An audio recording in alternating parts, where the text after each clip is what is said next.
지금 시장에서 우려하는 거는 결국 뭐냐면 경기 침체냐 아니냐 이거를 알고 싶은 거예요. 그러니까 금리 인하는 어차피 기정사실이죠. 이번 9월달 금리 인하 거의 100% 확률입니다. 도대체 금리 인하를 왜 하는 거냐?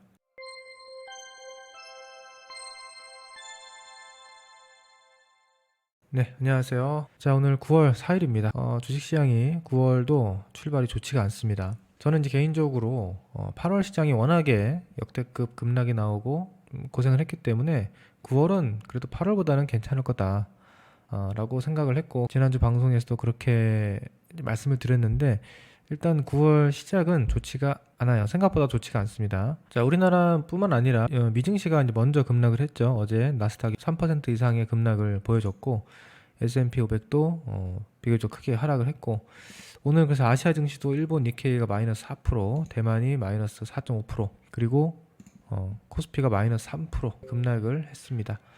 자, 무슨 이유가 있었는지는 다들 뉴스를 통해 보셨을 텐데 이거죠. 어제 밤에 미국에서 경제 지표가 이제 발표가 됐는데 제조업 구매자 관리 지수 그리고 ISM 제조업 구매자 지수 이 두 개가 나왔는데 이 두 가지 모두 예측치를 미달을 했습니다.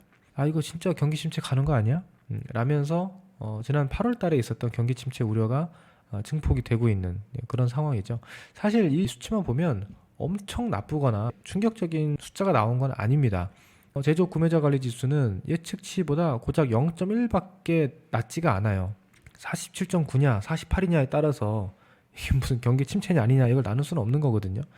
그래서 이거는 사실 큰 문제는 아니라고 보이고요. 그리고 ISM 제조업 구매자 지수도 예상치보다 0.3 낮게 나오긴 했는데 사실 지난달 숫자에 비하면 어쨌든 높아요. 예, 지난달보다 높습니다. 8월이.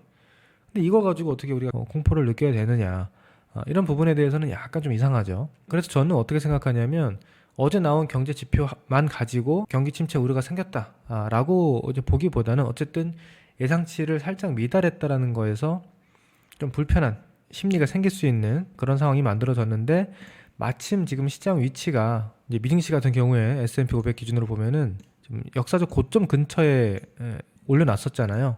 네, 이 상태에서 바로 신고가로 뚫고 가느냐 못 가느냐로 했을 때 못 가는 거죠. 이 정도의 불안감이 남아있다면 지금 당장 신고가 랠리를 펼치기는 어렵다. 그죠? 그거는 그럴 수 있잖아요. 네, 그래서 그거에 대한 하락이 나온 거다. 저는 그렇게 개인적으로 좀 보고 있거든요. 그래서 이번에 나온 이 하락 가지고 막 극단적인 공포를 느낄 필요는 아직은 없다고 생각을 합니다. 어떻게 보면 자연스러운 출렁임일 수 있다. 그렇게 보고 있는데, 이제 또 한 가지 문제가 있었습니다. 뭐가 있었냐면 일본은행 총재가 이제 가만히 잘 있다가 또 갑자기 이상한 소리를 했어요. 어저께 경제와 물가가 목표 실현되면 금리 인상을 추가적으로 더 할 거다 라고 한 거죠. 사실 지난번에 8월 초 급락이 뭐에서부터 시작이 됐냐면 경제지표 악화로 경기 침체 우려가 커진 것도 있었지만 실질적으로는 일본의 금리 인상이 전격적으로 단행되면서 엔화 가치가 갑자기 급등을 하고 엔캐리 트레이드 청산이 되면서 수급적으로 붕괴가 일어났단 말이에요. 네, 그래서 그때 엔캐리 트레이드 청산이 가장 크게 피해를 봤던 종목들이 대표적으로 엔비디아라든지 이런 AI 빅테크 기업들이에요. 그러니까 그 AI 빅테크 기업에 그동안 엔캐리 트레이드성 자금들이 많이 들어가서 주가를 올렸었구나 라는 이제 추론도 가능했을 정도로 그 종목들이 가장 크게 흔들렸는데, 어제도 마찬가지. 어제 갑자기 이런 얘기가 또 나오니까 야, 이거 금리 인상 또 하면은 또 엔캐리 트레이드 청산 가능성이 생기고 지난번에 흔들렸던 기술주들이 또 출렁이는 거 아니야? 그런 경계감이 생긴 거죠. 그러니까 어제도 보면은 나스닥 지수가 좀 많이 하락했고요. 필라델피아 반도체 지수가 마이너스 7%나 폭락하면서 지난 8월 초와 비슷한 양상을 보였습니다. 그러니까 우리 시장도 그렇고 오늘 아시아 증시는 그냥 쉽게 말해서 8월 초의 공포가 또 떠오르는 거죠. 예, 그러면서 급락을 했는데, 사실 아시아 증시도 어떻게 보면 지난 8월 중순 하순에 있었던 이 반등에 대한 이제 조정은 어느 정도는 나올 수 있다고 생각을 해요. 네. 뭐 대만도 이만큼 올라온 거에 대한 조정은 뭐 나올 수 있죠. 근데 이제 그게 하루짜리만에 너무 강하게 나왔다. 네, 그게 조금 아쉬운 거고, 우리 시장 같은 경우는 더 아쉬운 게 뭐냐면 사실 우리는 반등이 짧았습니다. 반등이 해외 증시보다는 짧았어요. 보통 다른 나라 증시는 8월 중하순까지 더 끌고 갔거든요. 예, 더 끌고 갔다가 조정이 나온 거예요. 근데 우리 시장은 8월 초에 반짝 반등 주고 중순 하순에 조정이 이미 나온 상태에서 더 빠진 거죠. 이거는 이제 코스닥 지수인데, 그래서 우리가 이제 굉장히 힘든 건 뭐냐면 월봉으로 보시면 이게 잘 보입니다. 자, 미국에서 나스닥, 다우존스 먼저 볼까요? 다우존스 보시면 월봉상 신고가 근처에서 있죠. S&P 500도 신고가 근처에서 5개월선 위에서 놀고 있습니다. 나스닥이 이제 월봉상 5개월선 이탈하냐 마냐 하고 있고, 뭐 일본도 신고가권에서 5일선 살짝 이탈했고, 대만 가권도 신고가권에서 5개월선을 살짝 이탈하고 있는, 그 정도 모습입니다. 독일 볼까요? 유럽의 독일도 지금 신고가권에서 5개월선 위에 있습니다. 근데 우리나라를 보면은 코스피 지수인데요. 5개월선을 지난달에 이미 이탈을 했고요. 이번 달에 5개월선 회복을 하지 못하고 지금 20개월선을 위협하고 있는 그런 상황이고, 코스닥을 보면 정말 처참합니다. 코스닥은 지난 4월, 5월 달에 이미 5개월선을 이탈을 해서 6월, 7월, 8월 그리고 9월까지 지금, 그러니까 아직 9월이 마감되진 않았지만 6개월 연속 하락 중입니다. 그러니까 글로벌 증시랑 비교를 해보면 야, 이거는 아무리 해도 좀 너무한 거 아니냐, 이제 그런 얘기가 나올 수밖에 없어요. 그러니까 이제 힘든 거죠, 우리 시장 참여자들이. 그럼 도대체 우리나라 왜 이러냐, 특히 코스피에 비해서 코스닥이 왜 이렇게 안 좋냐, 이 부분을 생각해 보면 저는 개인적으로 금투세를 빼놓고는 설명하기 어렵지 않을까, 그렇게 생각을 하거든요. 네, 그래서 제가 예전에도 금투세 얘기를 뭐 몇 번 하긴 했는데 최근에 금투세 얘기를 이제 안 하고 있어요. 왜냐면 뭐 얘기해봐야 뭐 별 소용도 없고 자꾸 이제 좀 정치적으로 그렇게 또 해석이 될 수 있는 소지도 있어서, 일단은 뭐 요즘에 뉴스를 통해 보고 계실 겁니다. 검토세가 유예냐 아니면은 그대로 시행되느냐, 아직도 이게 불확실성이 남아 있는데, 지금 그런 부분에 대한 그 걱정들, 최근에 뭐 유튜브나 여러 가지 댓글들을 보면은 아직도 금토세 때문에 우리 시장 못 해먹겠다, 그러니까 금토세라는 어떤 그 명확한 장애물이 보이잖아요. 그러니까 더욱더 우리 시장에 그냥 정내미가 떨어져서 지금이라도 주식을 정리하고 뜨겠다라고 하는 분들이 여전히 많이 계신 것 같아요. 그래서 코스닥 시장이 이렇게 하락하는 거는 초기에는 정말 큰손 투자자들이 미리 좀 빠져나가는 그런 영향이 컸다고 한다면, 제가 봤을 땐 최근의 하락은 이제 버티던 일반 개인 투자자분들, 그러니까 금투세랑 실질적으로 영향이 없는 소액 투자자분들도 이제는 질려서 떠나는 그런 분들이 좀 많아지고 있는 안타까운 상황이 아닌가, 그런 생각도 좀 해보고 있거든요. 그래서 아무튼 금투세는 다음에 좀 시장 상황이 평화로워졌을 때 다시 한번 다뤄보도록 하겠습니다. 그래서 아무튼 우리 시장은 뭐 이번 이 8월 중순의 반등에 대한 조정이 이미 있었고, 그리고 오늘 하락까지 해서 조정은 이제 상당히 좀 충분히 들어온 상태입니다. 자, 그럼 이제 어떻게 봐야 되느냐, 지금 상황에서 그걸 생각을 해보죠. 결론부터 말씀을 드리면 일단 지금 시장이 흐름이 안 좋고 추가 하락 리스크가 생긴 거는 맞아요. 오늘이 저점일 가능성보다는 좀 더 추가적으로 조정이 나와서 흔들릴 가능성이 높아진 건 맞습니다. 그러나 지난 이제 8월 5일 날 있었던 블랙 먼데이, 이때처럼의 말도 안 되는 폭락장은 이번에는 이제 벌어지지 않을 가능성이 높다, 저는 그렇게 봐요. 지난 8월에는 아까도 말씀드렸지만 일본이 금리 인상을 했습니다. 전격적으로 금리 인상을 해버리면서 발생하는 충격이었다고 한다면, 이번에는 금리 인상을 하진 않잖아요. 앞으로 할 수 있다라는 언급만 한 거지 추가적으로 한 건 아니에요. 만약에 일본이 여기서 무턱대고 금리 인상을 막 추가적으로 해버리면 금융시장이 또 흔들릴 거 아니에요. 그러면은 이제 다다음 달에 대선을 앞두고 있는 미국 입장에서는 굉장히 심기가 거슬릴 수 있겠죠. 그래서 일본도 그런 점을 다 생각해 본다면 지금 금리 인상을 빨리 해야만 하는 상황도 아닌데, 이거를 뭐 빠르게 해가지고 시장을 흔들 가능성은 거의 없는 거죠, 현실적으로. 그 다음에 아까 말씀드렸던 이 경제 지표도 예상치보다 좀 낮은 건 사실이지만, 그렇다고 이게 엄청난 경기 침체 시그널을 주고 있는 정도는 아니에요. 그래서 오히려 지금 뭘 걱정하고 있냐면, 이제 내일 밤이죠. 내일 밤에 나올 실업수당 청구 건수라든지 ISM 비제조업 구매자 지수, 그러니까 어제 나온 거는 제조업 구매자 지수고요, 내일 발표될 거는 비제조업 구매자 지수, 그리고 서비스 구매 관리자 지수, 이게 나오는데, 그 미국도 8월에는 휴가 시즌이었잖아요. 여름 휴가 시즌이었기 때문에 보통 제조업 쪽에서는 조금 지표가 낮게 나오는 경향이 있어도 비제조업이나 서비스는 나쁘지 않을 가능성이 높아요. 뚜껑은 열어봐야 되겠지만, 그러니까 어저께 나왔던 이 지표 때문에 시장이 잔뜩 겁을 먹었는데 막상 목요일날 나올 이 지표가 괜찮다 그러면 시장이 뭐 빠르게 회복을 또 해줘야겠죠, 그죠? 그리고 금요일날 발표될 이제 비농업 고용지수라든지 뭐 실업률 이런 것들이 나올 텐데, 뭐 이 부분은 지켜봐야 될 것 같습니다. 이 부분은 지켜봐야 되겠지만 지금 이미 시장이 어저께 한 대 얻어맞고 오늘 아시아 증시도 급락하면서 기본적으로 이제 기대치나 이런 것들이 많이 낮아졌어요.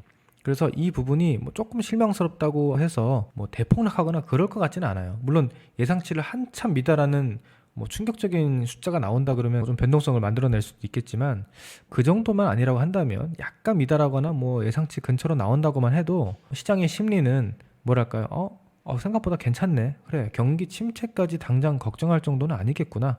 네, 이런 심리로 바뀌면서 또 반등을 시도할 수 있는 그런 분위기가 잡히지 않을까. 그래서 지금 일본의 엔달러 환율을 보시면 지난 8월 달에는 7월 말부터 엔달러 환율이 급락을 했어요. 아주 대폭락을 한 거죠. 그러니까 엔화 가치가 상승을 한 거죠. 근데 지금 어제 오늘 이렇게 흘러가는 걸 보면은 이게 오늘 실시간 자료인데 지금은 지난 7월 말 8월 초랑 다르죠. 그러니까 이게 올랐다 내렸다 하는 이게 그냥 박스권 흐름이지 추세적으로 무너지는 흐름이 아니에요. 특이점이 없습니다. 자, 그래서 지금 엔화도 봐야 되고 경제 지표를 앞으로 봐야 되는데 이걸 요점을 좀 정리해 봤습니다. 그러니까 지금 시장에서 우려하는 거는 결국 뭐냐면 경기 침체냐 아니냐 이거를 알고 싶은 거예요. 그러니까 금리 인하는 어차피 기정사실이죠. 이번 9월달 금리 인하 거의 100% 확률입니다. 무조건 하는데 도대체 금리 인하를 왜 하는 거냐? 경기가 정말 침체될 것 같아서 그게 걱정이 돼서 금리 인하를 시작하는 거냐? 아니면 경기 침체까지는 아닌데 그냥 경기가 이제 물가가 좀 잡혔고 경기의 궤적이 살짝 이제 우하향하려고 하니까 뭐랄까 약간 보험성 인하라고 표현하죠. 보험성 인하를 해서 경기를 다시 부양하기 위한 금리 인하냐 이 두 가지를 놓고 시장이 계속 갈등을 하고 있는 건데 이걸 이제 증시 용어로 하드 랜딩이냐 소프트 랜딩이냐 라고 표현을 하거든요.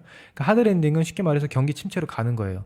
급격한 경기 침체를 동반하는 금리 인하. 그러니까 대표적으로 지난 2007년, 2008년도 세계 금융 위기 때 서브프라임 모기지 부실 사태가 터지면서 급격한 경기 침체를 동반한 급격한 금리 인하가 나왔죠. 그러니까 금리 인하의 목적 자체가 급격한 경기 침체를 커버하기 위한 인하였던 거예요. 그러니까 그거는 금리 인하가 호재가 아니죠.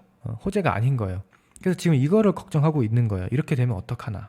자, 그래서 이번에 잘 봐야 되는 게 이번 금리 인하의 인하 폭입니다. 그러니까 0.25%포인트라면 그냥 뭐 선제적인 금리 인하 차원에서 적절하다. 이렇게 시장이 받아들일 수가 있는데 만약에 연준이 0.5%포인트 인하를 전격적으로 할 경우에는 갑자기 왜 이렇게 금리를 크게 내리지? 이거 뭔가 뭐 문제가 있는 거 아니야? 경기에? 이제 이런 걱정을 하게 될 수가 있거든요. 지난 2020년 그 코로나 팬데믹이 터졌을 때도 갑자기 큰 위기가 닥치니까 금리를 한 방에 크게 내렸잖아요. 막 팡팡팡 크게 내렸잖아요. 그렇게 금리를 크게 인하를 하는 거는 분명히 뭔가 문제가 있을 때 나타나는 현상이기 때문에 이번에 금리 인하 폭이 커지면 이런 우려가 다시 생길 수가 있습니다. 근데 만약에 그게 아니고 그냥 소프트 랜딩으로 간다고 한다면 완만한 경기 하강이지만 심각한 침체로 가지 않는 그런 국면에서 금리 인하가 완만하게 시행이 되면 그 금리 인하로서 이제 유동성이 다시 풀리고 그러면서 경기를 다시 부양시키고 증시를 부양할 수 있는 이제 그런 시나리오로 갈 수 있겠죠. 이제 그런 국면이 되면 시장은 다시 한번 랠리를 보일 수도 있다. 이제 이런 가능성들이 둘 다 있는 거예요. 그래서 정리해 보면 지금 금리 인하는 기정사실인데 이 금리 인하를 왜 하는 거냐? 하드 랜딩 속에 나오는 금리 인하냐, 아니면 소프트 랜딩에서 나오는 인하냐에 따라서 시장이 갈 수 있는 방향이 완전히 다를 수 있기 때문에 이 두 가지를 계속 지금 고민하고 있는 그런 상황이라고 보면 되겠습니다. 그러니까 우리도 전략을 세울 때 내가 이 가능성을 높게 본다면 지금 주식 비중을 크게 늘리면 안 되고 계속 좀 줄여 나가야 되는 게 맞는 거고요. 나는 이 가능성이 낮다. 그렇게 급격한 경기 침체까지 오지는 않을 것이다. 라고 본다면 이런 출렁임을 오히려 기회로 활용해서 주식 비중을 확대하는 그런 대응을 해볼 수가 있는 거겠죠. 자, 그래서 저는 개인적으로 어떻게 대응 전략을 생각하고 있냐면 일단 오늘은 주식 비중을 조금 축소하면서 리스크 관리를 하는 게 좋다고 생각을 했습니다. 왜냐하면 여기서 이제 주가가 이렇게 수렴하다가 첫 급락 음봉이 나온 거잖아요. 그러면 보통 이렇게 수렴 이후에 첫 급락이 나오면 이게 하루 하락으로 끝나지 않을 가능성이 높아요. 최소한 2, 3일, 뭐 길면 일주일 정도 조정이 더 이어지고 돌리더라도 그 다음에 돌리는 경우가 많죠. 코스닥도 마찬가지. 여기서 21선 근처에서 이렇게 수렴하다가 뚝 떨어졌단 말이에요. 어느 정도 거래량도 늘어났고. 그래서 마찬가지로 여기서 하루 급락 이후에 바로 돌릴 가능성보다는 조금 더 출렁임이 나오는 그런 가능성이 있기 때문에 다만 이제 내일 모레 이번 주 후반에 주가가 좀 과도하게 더 눌린다. 그러면 저는 오히려 다시 주식 비중을 확대하는 그런 기회로 보려고 합니다. 물론 이제 그때 상황 여러 가지 봐야 되겠지만 아까 말씀드렸던 이런 경제 지표들이 어떻게 나오느냐에 따라서 또 상황은 바뀔 수가 있으니까. 그래서 지금 대응할 때 이제 중요한 게 뭐냐면, 제가 이거 어저께 우리 텔레그램과 카페에 올려드렸던 시황글 일부를 가져온 건데요.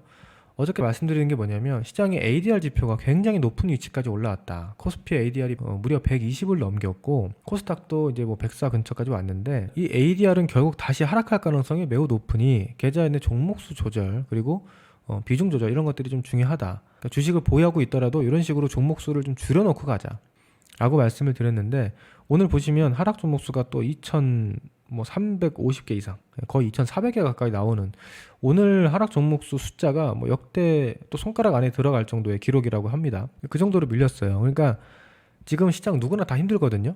지금 장이 누가 행복하겠습니까? 근데 쉽게 말해서 내 포트의 보유 주식 수가 5종목, 6종목, 7종목 이 이내에서 우리가 이런 하락장을 경험하는 거 하고, 내 포트의 종목이 막 10개, 15개, 심지어 막 20개 이상 갖고 있는 그런 분들도 계시거든요.